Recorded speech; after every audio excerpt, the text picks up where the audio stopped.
శ్రీరామ రామ రామేతి మనోరమే సహస్రనామ తత్తుల్యం రామనామ వరారనే. ముందుగా శ్రీరామనామ శుభాకాంక్షలు తెలియజేస్తున్నాం. శుక్రవారం శ్రీరామనవమి. ఎంతో మంది MTU 1426 ఎప్పుడు కోస్తున్నారు అన్నగారు, MTU 1426 ఎప్పుడు కోస్తున్నారు అన్నగారు అని అడగడం జరిగింది. ఏది ఏమైనా సరే పంట పండిన తర్వాతే కోసేది. దాని లైఫ్ స్పాన్ 130 రోజులు పడతా ఉంది. 130-145 రోజులు అనుకోవాలి మనం. శ్రీరామనవమి అయిపోయిన తర్వాత వరి కోతలకు ముహూర్తం పెట్టడం జరుగుతూ ఉంది. వేటగిరి వెంకటేశ్వర్లు చిన్నతాత 75 ఇయర్స్ చేయడం జరుగుతూ ఉంటుంది.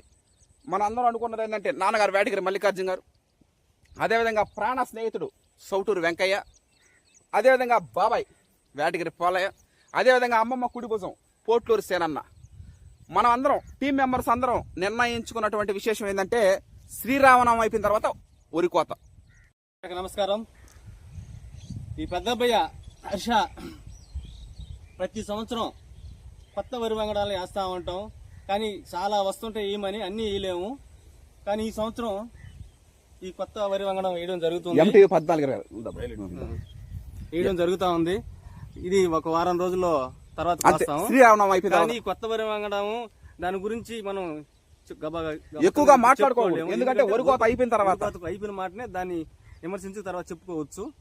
అంటే ఆ వరి వంగడం వరి కోత కోసిన తర్వాత ఎంత మాత్రం ఉంది అవన్నీ డీటెయిల్స్ అని. కాకపోతే ఇప్పుడు మనం ఏంటంటే నేను కానీ మన టీం మెంబర్స్ కానీ స్కూల్లో టీచర్ల మాదిరిగా ప్రతి సంవత్సరం విద్యార్థులు వస్తూ ఉంటారు. విద్యాభ్యాసం పూర్తి అయిపోతూ ఉంటుంది. ప్రతి వరి వంగడం కూడా ఒక తెలంగాణ సోనా మాదిరిగానే మనం చూస్తూ ఉంటాం. అంటే ప్రతి వరి వంగడం కూడా సక్సెస్. ఇప్పుడు ఉపాధ్యాయులు ఏమనుకుంటారు, ప్రతి స్టూడెంట్ కూడా సక్సెస్ఫుల్గా ఉండాలనుకుంటారు. కానీ కొన్ని సక్సెస్ అవుతాయి, కొన్ని ఫెయిల్యూర్ అవుతాయి. అది మన చేతుల్లో ఉండదు. ఏ వరి వంగడం అయినా రైస్ మిల్లర్లు, రైస్ వినియోగదారులు, మరీ ముఖ్యంగా రైస్ పండించే ఫార్మర్స్, వీళ్ళు ముగ్గురు మీద ఆధారపడి ఉంటుంది ఆ వరి వంగడం. అది ఏదో మనకిష్టం కదా, మనం నచ్చింది కదా అని వరి వంగడాలు వేయడానికి లేదు. ఇప్పుడు తెలంగాణ సోనా మనకిష్టం కదా అని 365 రోజులు వేయలేము. నవంబర్లోనే మనం 365 రోజులు ఉంటే సంవత్సరానికి నవంబర్ నెల కోసం ఎదురు చూస్తూ ఉంటాం. ప్రకృతి రత్న అర్షత్ విహారం టీం మెంబర్స్ అందరం కలిసి.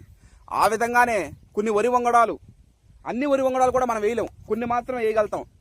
గోదావరి వరి వంగడం, గోదావరి MTU అంటే మారుతేరు వరి పరిశోధనా స్థానం, వాళ్ళు వెలువడించినటువంటి MTU 1426 మన క్షేత్రంలో వేయడం జరిగింది. ఈ 2025-26 సంవత్సరం కానుగాను ప్రతి సంవత్సరం కూడా వరి వంగడాలు వేస్తుంటాం. ఒక యువ రైతుగా నూతన వరి వంగడాలు లేకపోతే ఇంకా యువ రైతు అవ్వడానికి ఆస్కారం ఉండదు.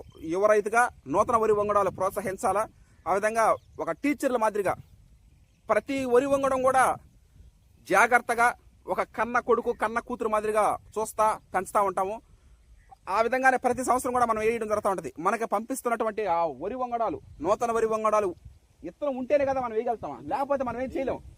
అందువల్ల ఆ వరి వంగడాలు పంపిస్తున్నటువంటి వంగల వెంకటరెడ్డి అన్న గారికి హృదయపూర్వక కృతజ్ఞత తెలియజేస్తా ఉన్నాం. వరి కోత కోసుకునే ముందుగా దాదాపు 750 కిలోమీటర్ల దూరంలో ఉంటారు అన్నగారు మనకి నూతన వరి వంగడాలు పంపించడం, వాటిని మన క్షేత్రంలో వేయడం, మనం వాటిని వరి సాగు చేసే అంటే ఫార్మర్స్, వెల్ ఎడ్యుకేటెడ్ ఫార్మర్స్, ఆదర్శ రైతులకి మనం పంపించే సీడ్ పర్పస్ కింద మనం పంపించడం జరుగుతూ ఉంటుంది. ఒక యువ రైతుగా నూతన వరి వంగడాలు వేయడానికి నేను కానీ నా టీం మెంబర్స్ కానీ ఎల్లప్పుడూ ముందుంటామని మరొకసారి సవినయంగా గుర్తు చేస్తున్నాం. చాలా మంది అడుగుతున్నారు ఈ వరి వంగడం కావాలని.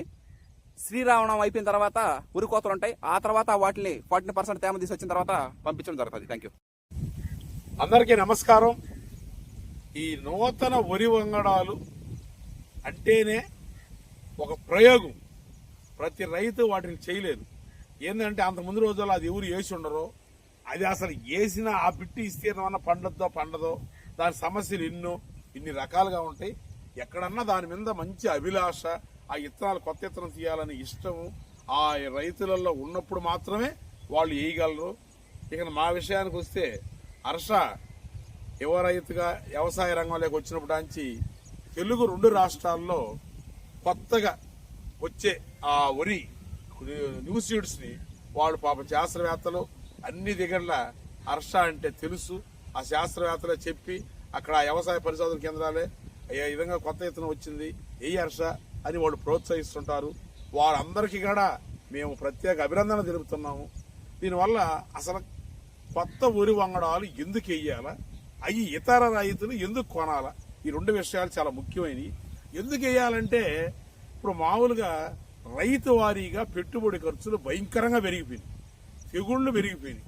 ఇలాంటప్పుడు కొత్త వరి వంగడాల వలన తెగుళ్లు తగ్గిపోతే మందులు కొట్టడాలు ఇవన్నీ కొన్ని ఆగిపోతాయి ఖర్చులు, ఆ తెగుళ్లు తగ్గిపోతాయి. అది రైతుకి ఆదాయం.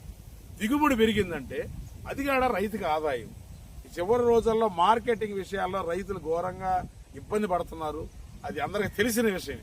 కాకుంటే ఇటువంటి కొత్త వరి వంగడాలు వచ్చి ఖర్చులు తక్కువగా పండి అవి దిగుబడులు ఎక్కువ పడినప్పుడు రైతు సోదరులకి ఆర్థిక మేలు జరుగుద్ది. అందువల్ల ఆ ప్రయత్నాలు చేస్తుంటారు. ప్రస్తుతానికి MTU 1426 రకం వేయడం జరిగింది. ఇది ఇంకొక వారం రోజుల్లో వరి కోత వస్తుంది. శ్రీరామనవమి అయిపోయిన తర్వాత శ్రీరామనవమి అయిపోయిన తర్వాత కొరవ అన్ని డీటెయిల్స్ హర్ష తెలియజేస్తాడు. ఎవరైనా దగ్గర ఉన్న రైతులు ప్రత్యక్షంగా వచ్చి చూడాలన్నా ఫీల్డ్ చూడొచ్చు. స్వాగతం, సుస్వాగతం.